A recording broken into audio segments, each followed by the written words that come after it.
আমরা নিরস্ত্র হতে পারি, তবে আমরা রক্ত দিতে কার্পণ্য বোধ করি না। আমরা রক্তের সাগর ঢালতে জানি, কিন্তু স্বৈরাচারের শাসন মেনে নিতে জানি না। একইভাবে যদি আগামীর দিনে কোরআন বুকে নিয়ে রাজপথে নামতে হয়, কোরআনের জন্য যদি রক্ত ঢালতে হয়, সেই রক্তের সাগরে যদি সাঁতার কাটতে হয়, সাঁতার কেটে কেটে একটি রক্তাক্ত বিপ্লবী কালেমার পতাকা বাংলার জমিনে উড়াতে রাজি কারা কারা? দুটি হাত দেখতে চায়।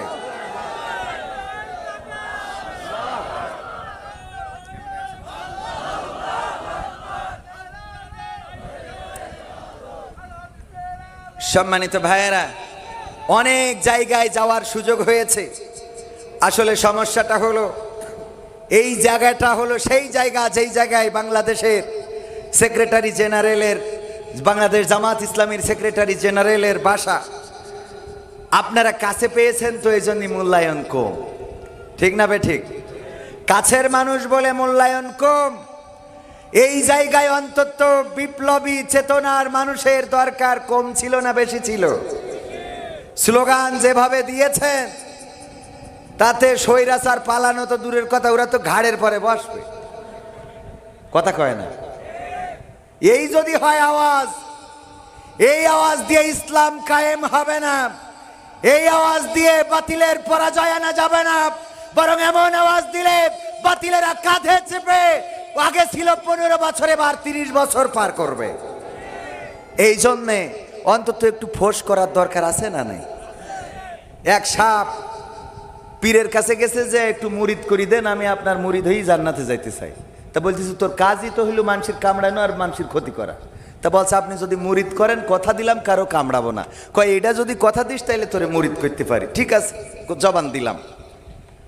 পীর সাহেব তারে সবক দিয়েছে, ঠিক আছে এখন তুমি আমার মুরিদ, সকালে বিকালে সন্ধ্যায় জিকির করবা। সাপ যে আপনাদের এই ধান ক্ষেত আছে না, আইলের উপরে জিকির করতেছে। আমার মিজান ভাইয়ের বাড়ির কাজের লোক ভাই গরু পুষেছে, গাভী ঘাস কাটার জন্য গেছে মাঠে, কিন্তু তাড়াতাড়ি করে যাইতে যেয়ে বাড়ি দড়ি ভুলে রেখে চলে গেছে। যে ঘাস কেটে বাঁধবে কি দিয়ে হঠাৎ মনে পড়েছে দড়ি তো আনা হয় নাই।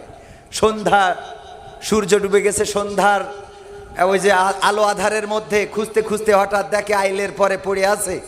এমন ভাবে মনে করিছে এটা কলার সুবলা, আপনারা কি বলেন, কলার খুসা বা কলার ডেগো বা কলার সুবলা যাই বলেন, এইটা মনে করি ওইটা কায়দা করে দিয়ে ঘাস বাইদে নিয়েতে বাড়ি এসেছে। আইলে ওরা সাপ দিয়ে যদি ঘাস বাঁধে, ওর কি ঘাড় আর থাকার কথা? ও ঘাড় ব্যাখ্যা করে নিয়ে যখন খুলে দিয়েছে, পীর সাহেবের কাছে যেয়ে বলছে, পীর সাহেব আমি মুরিদ হয়ে বড্ড অন্যায় করে ফেলেছি। কেন? দেখেন দিন ঘাড় আর লেজ আছে, মাথার পাছা তো শেষ। এমন কি করে হলো? মুরিদ বলল, আপনি আমাকে বলেছেন কামড় দেয়া যাবে না, আমি যেন মানুষকে কামড় না দিই, কথা দিয়েছি পীর সাহেব কাউরে কামড়াবো না। আইলের উপরে জিকির করছিলাম আপনার কথা মতো সন্ধ্যাবেলায়, আর জিকির করার সময় মিজান ডাক্তারের বাড়ির কাজের লোক তার গাভীর জন্যে ঘাস কাটতে এসে দড়ি বাড়ি থেকে আনে নাই, আর আমারে দড়ি হিসাবে ব্যবহার করেছে। পীর সাহেব বলছে, ওগো সাপ তুমি কামড়াবা না, এটা তো আমার কাছে জবান দিয়েছো, কথা ঠিক আছে, কিন্তু যখন তোমার ধরেছে তখন কি একটু ফোঁস করতে পারো নাই? বোঝেননি? তোমার তো ফোঁস করতে মানা করি নাই, কামড়াইতে নিষেধ করেছি, এটা ঠিক, কিন্তু তুমি যদি একটু ফনা তুলতে, যদি একটু ফোঁস করে উঠতে, তাইলে মিজান ডাক্তারের ওই কাজের লোক ঘাস নেয়া তো দূরের কথা, বরং ওই ঘাসের ওখানে লুঙ্গিটা খুলে বাড়ি আসতো। ঠিক না বেঠে? এই জন্যে ফোঁস করার দরকার আছে না নাই? ওগো আমার ভাইয়েরা, যদি আমাদের আওয়াজ না থাকে, যদি আমাদের শক্তি সামর্থ্য না থাকে, যেইভাবে স্বৈরাচার শাসন করেছে, ইসলামের আলোটাকে মিটিয়ে দিতে চেয়েছিল, তাদের আক্রোশ ছিল কোনো কিছুর পরে নয়, ওদের আক্রোশ ছিল শুধুমাত্র আলেমদের পরে। মিয়া গোলাম পরোয়ার জেলখানায় ছিলেন না? ছিলেন না? এর আগের সেক্রেটারি আমাদের মুজাহিদ আলী আহসান মোহাম্মদ মুজাহিদ বাস্তে কি দিয়েছে? মতিউর রহমান নিজামী, দেলোয়ার হুসাইন সাইদি কোরআনের পাখি, আর বাংলাদেশে যত আলেম ওলামা, মিজানুর রহমান আজহারিকে দেশ ছাড়া করেছে নাকি করে নাই? করেছে নাকি করে নাই? ফোন চুরি হয়েছে, সুবহানাল্লাহ। কি হবে? নাউজুবিল্লাহ। আমরা ওয়াজ করতেছি চুরি বন্ধ করার জন্য, আর ওরা নারায়ে তাকবীর দিয়ে চুরি করতেছে। হুজুর নিয়ে যাওয়ার সময় এখন কিন্তু প্রায় এই ঘটনাগুলো ঘটছে। হুজুর যখন স্টেজে উঠায় তখন চোরেদের সংঘবদ্ধ চক্র হুজুরের কাছে চলে এসে কয়, এই দে স্লোগান, নারায়ে তাকবীর, ওদিকে পকেটে হাত দিয়া শেষ, তাকবীর দিয়ে তো চুরি করতেছে। হ্যাঁ, আমিও ঠিক করে রাখি, আমিও সাবধান হয়ে গেছি। আপনাদের এই এলাকায় এসে আমার ফোন চুরি হয়েছিল এই যে নোয়াপাড়ায়, আমাদের মুমিন স্যারের জানাজা পড়তে দাঁড়াইছি। আমির হামজা ভাইয়ের পাশে আমি, শেখ মহিউদ্দিন স্যারের পাশে আমি, দুই ভিআইপির মাঝখানে আমি। এর মধ্যে কোন চোর আরো ভিআইপি যে এসে পকেটে নিয়ে গেল, সহ্য না করে পারা যায়? এ চুরি বন্ধ করবো কি করে? ওয়াজ করে কি চুরি বন্ধ হবে? ওয়াজ করে চুরি বন্ধ হবে না, কি করলে বন্ধ হবে? হাত যদি কেটে দেয়, আমার ডাক্তার সাহেব পাশে বসা অতিথি, উনি যদি ডাক্তার হওয়ার আগে চোর হয়ে থাকতেন তাইলে হাত এক কান থাকতো না, ঠিক না বে ঠিক?